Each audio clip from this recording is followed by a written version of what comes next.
All right, so we're looking at industrial location today. So if you were going to open up a new industry, right? So you're an entrepreneur and you wanted to create things. Remember, we're in the secondary sector of the economy right now.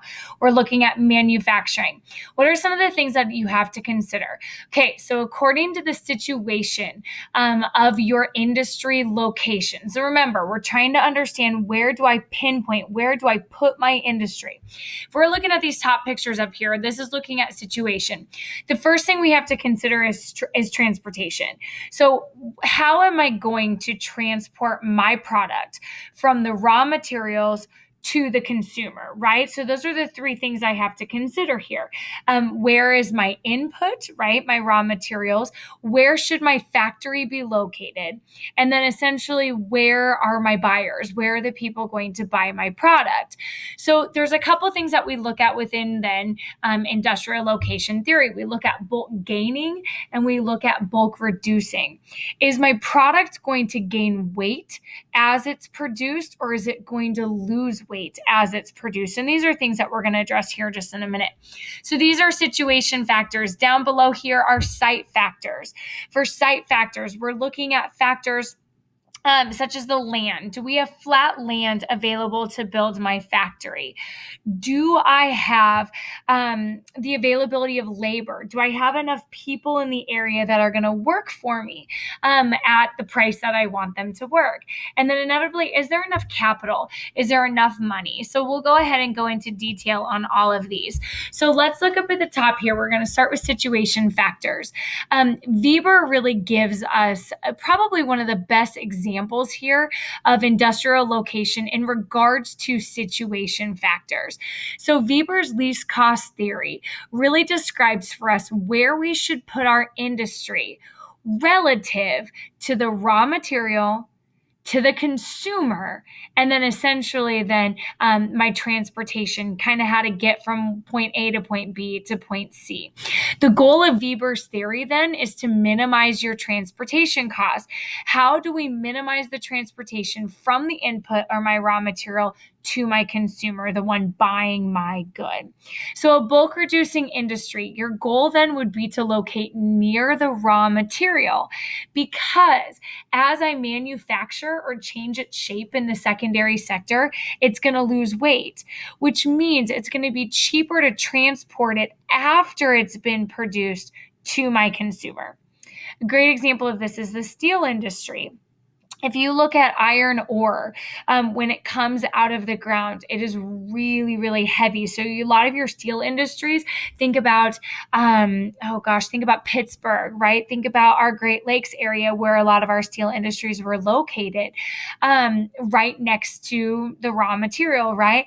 As I manufacture then that iron ore and turn it into steel, it's going to lose weight. So then what is bulk gaining? Bulk gaining is when I want to actually locate then near the consumer or the market.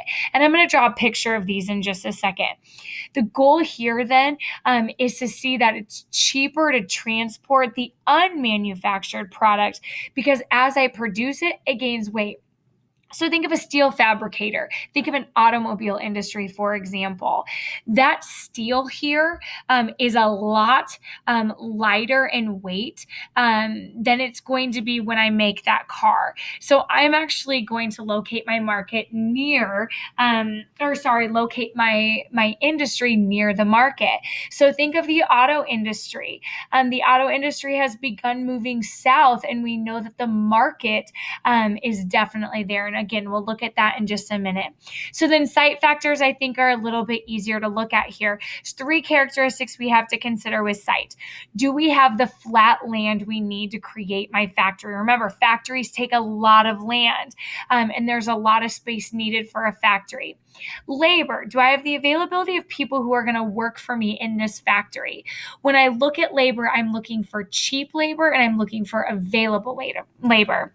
And then capital. If I'm trying to start a new business, I'm going to need some loans from some banks. And so having the capital is super important to understanding whether or not my product or my industry is going to be successful. So here, we can actually look at drawing our models. So I'm going to go ahead and place some different things here. We're going to start over here, and I'm going to look at raw materials, right? So my RM actually stands for raw materials. And I'm going to go ahead and actually move those down here. Okay. I'm going to do the same thing here. And then I'm going to put it onto both of my triangles is going to be my raw materials. When we look at our raw material, then again, we're looking at the input, actually extracting that material from the ground, which remember is the primary sector of the economy. I'm going to go ahead and draw another one here. And here we're going to look at the market now. So the consumers, the people actually buying my goods. So we're going to call this one M for market. Okay. I'm going to put the market at both of my points here. Here's what I have to understand then. I've got to decide where am I going to put my production point. That's really what we're considering here with industry. So let's say, for example, we are a bulk reducing industry, right? I'm going to actually locate my production point, my P, closer to my raw materials because we know that once I produce it, it is going to lose weight, which means it's going to be cheaper for me to transport it this long distance than it would here from my raw materials. Now, obviously, if I'm bulk gaining, I'm going to do the opposite. I'm going to locate near my market. Okay, so you can see where these production points are.